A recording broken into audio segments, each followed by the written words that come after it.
missionné. Alors justement, pour minimiser les litiges en tout genre, de plus en plus d'automobilistes ont installé à l'intérieur de leur véhicule des caméras embarquées. Ainsi, en cas d'accident, on peut plus facilement départager les responsabilités de chacun. C'est parfois bien utile, en Russie notamment, et vous allez voir pourquoi. Ces caméras embarquées sont très populaires. C'est un sujet de Laurent Saïda Diop et Wan Nguyen Man. «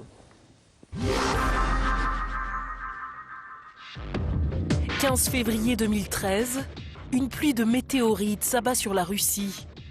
Une scène incroyable d'à peine quelques secondes, immortalisée par des dizaines de caméras, et pas n'importe lesquelles, des caméras embarquées dans des véhicules. Elles filment tout, tout le temps.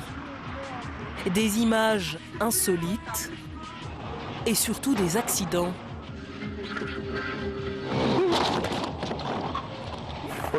Voilà mon enregistreur portatif d'une autonomie de 2 heures.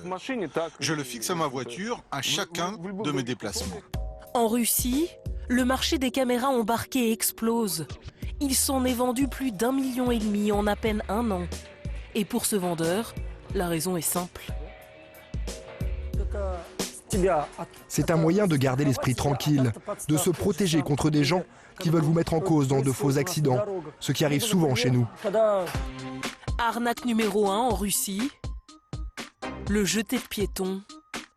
Au péril de leur vie, ils se lancent sous les roues des voitures, espérant toucher une pension d'invalidité.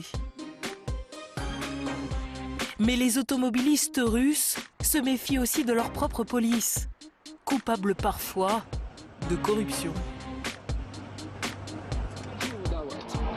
Attendez, mais qu'est-ce que vous faites? Je suis en règle. En France, un homme a décidé de miser sur le concept. Et ça marche. Depuis 2011, Boris Bro a déjà commercialisé 30 000 de ces petits boîtiers équipés d'une caméra. En permanence, la vidéo est enregistrée, c'est un système de boucle, donc les anciens trajets où il ne s'est rien passé vont s'effacer automatiquement et les trajets utiles où il y a eu un accident, le capteur à l'intérieur va le sentir et va le garder dans une mémoire qui n'est pas effaçable. Objectif, comprendre les circonstances d'un accident, pouvoir déterminer les responsabilités, comme ici, un délit de fuite caractérisé. La vidéo deviendrait une preuve. Mais est-elle suffisante au regard de la loi française?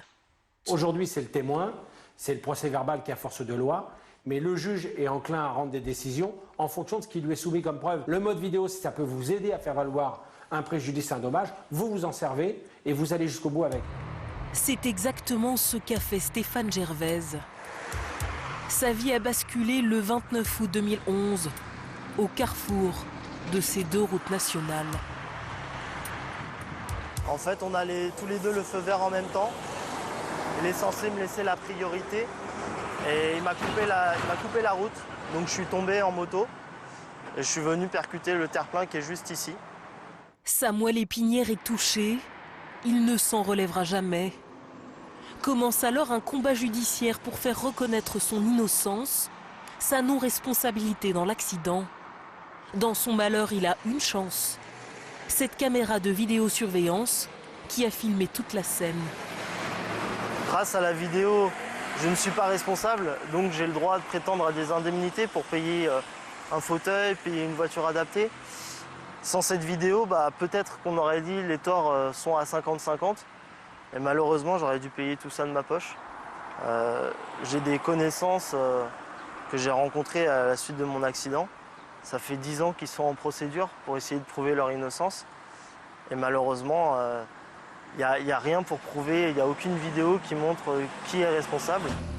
Alors aujourd'hui, il milite plus que jamais pour l'installation de caméras embarquées.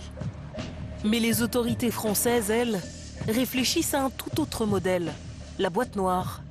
Un système déjà adopté par les Américains.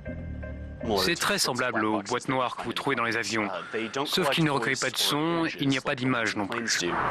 Le boîtier est placé sous le véhicule.